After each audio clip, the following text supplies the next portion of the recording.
queridos irmãos e irmãs que nos acompanham neste grupo de reflexão bíblica São Jerônimo. Sejam todos bem-vindos e bem-vindas neste dia 6 de junho, sexta-feira da 7ª semana da Páscoa. Nós queremos refletir um pouco a partir do evangelho que a liturgia nos propõe no dia de hoje, a saber, o texto de João, no capítulo 21, versículos 15 a 19. Estamos diante da terceira aparição do ressuscitado aos discípulos, que se dá, conforme a lógica joanina, na junção de dois episódios aparentemente distintos, mas que na tradição joanina foram unificados: a pesca milagrosa e a refeição pós-pascal. Como nós muito bem sabemos, a narrativa dessa cena engloba os discípulos que estão pescando, mas que passam a noite e não conseguem encontrar nada, e na manhã do dia seguinte Jesus aparece de pé em sinal de sua ressurreição, indicando-lhes o lugar onde devem lançar as redes. E diante da fala do ressuscitado, as redes são lançadas e a pesca abundante acontece. O discípulo amado reconhece naquele gesto a figura emblemática do Cristo, dizendo: é o Senhor. E a partir disso, Pedro então toma de novo as suas vestes, atira-se ao mar e vai ao encontro do ressuscitado. A cena do evangelho de hoje é a consequência deste encontro com o ressuscitado e se dá logo depois da refeição pós-pascal, quando os discípulos são chamados por Cristo a comerem o pão, a comerem o peixe, e aí Jesus, ressuscitado, dialoga com Pedro. Aquele mesmo que pouco tempo atrás havia negado o Senhor 3 vezes, lá no capítulo 18, versículos 17, 25 e 27, encontramos essas 3 negativas de Pedro. Ora, o líder, aquele que deveria estar à frente, aquele que deveria ser o exemplo, é aquele que faz a experiência da negação, a experiência da contrariedade e trazia em si as marcas da vergonha, as marcas do desgosto, as marcas da negação de seu Senhor. E diante desse fato, Jesus então apresenta uma outra realidade.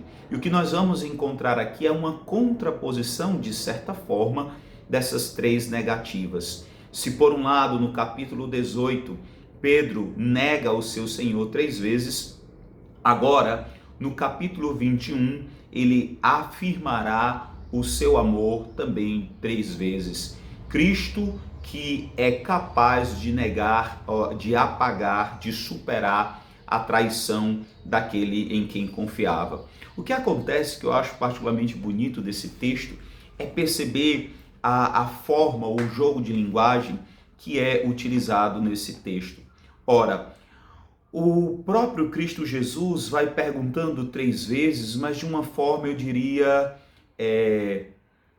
um pouco abrangente ou um pouco mais de forma a chegar até o coração de Pedro. Em que sentido? No grego, Jesus pergunta a Pedro no primeiro momento: tu me amas? Através do termo ágape. Tu me amas mais do que a estes? O teu amor é capaz de ser maior do que os desses demais? E Pedro, já tendo a experiência de ter negado o Senhor, marcado por sua fragilidade, é incapaz de corresponder a esse amor que Jesus pergunta. E ao invés de dizer: sim, Senhor, eu te amo com todas as minhas forças, ele responde em filia, que é um amor, eu diria assim, um pouco diferente. Seria mais ou menos um amor de amizade, um amor correto, sincero, mas ainda incapaz de chegar ao ponto de entregar a própria vida em nome desse amor. O que acontece é que Jesus diminui a sua exigência e no segundo momento pergunta a Pedro: sim, mas tu me amas? Não precisa ser mais do que aos outros. Tu me amas? Você é capaz de chegar ao nível do ágape? E Pedro, ainda marcado por essa experiência da traição, da negação, consegue entender a sua própria fragilidade e se entende incapaz de chegar ainda a este nível desejado por Jesus. E Pedro responde mais uma vez em filia, não em ágape. Senhor, tu sabes que eu te amo, tu sabes que eu gosto de ti. Tu sabes que eu gosto de ti. Não é a mesma intensidade, ainda não. E o que acontece é que Jesus diminui a exigência uma terceira vez. E se Pedro não consegue chegar ao ágape, Jesus desce ao filia. E eu acho que essa imagem fala algo muito profundo de Deus para nós. Um Deus que é capaz de inclinar-se para chegar até aquilo que nós podemos oferecer. Não que ele se contente com o mínimo, não é isso. Mas é porque compreendendo as nossas fragilidades, compreendendo a nossa limitação, ele chega até nós quando nós não conseguimos chegar até ele. Antes de qualquer coisa, tudo é graça de Deus. E é Deus quem se inclina, quem se abaixa para chegar ao coração humano através de sua graça. Não para que o ser humano fique e permaneça ali de forma estática, mas para que aconteça com o ser humano, comigo, com você, aquilo mesmo que aconteceu com Pedro. Olha, nesse momento tu não podes me seguir, mas haverá um momento em que outros te atarão, te cingirão e te levarão ao lugar onde você não quer ir. O Evangelho diz de forma clara, Jesus dizia isso para mostrar a forma como Pedro iria manifestar a Deus, uma alusão clara a seu martírio, mostrando assim um pouco da pedagogia divina. Deus não é aquele que exige que nós cheguemos ao ápice a isso. Se nós não chegarmos nessa quantidade ou nesse nível de amor, não nos amará. Muito pelo contrário. A pedagogia divina é a pedagogia da kenosis. É um Deus que se inclina, que se abaixa e que encontra qualquer fragmento, qualquer possibilidade de amor, ele encontra uma chance para chegar aos nossos corações e de lá nos erguer e de lá nos levantar.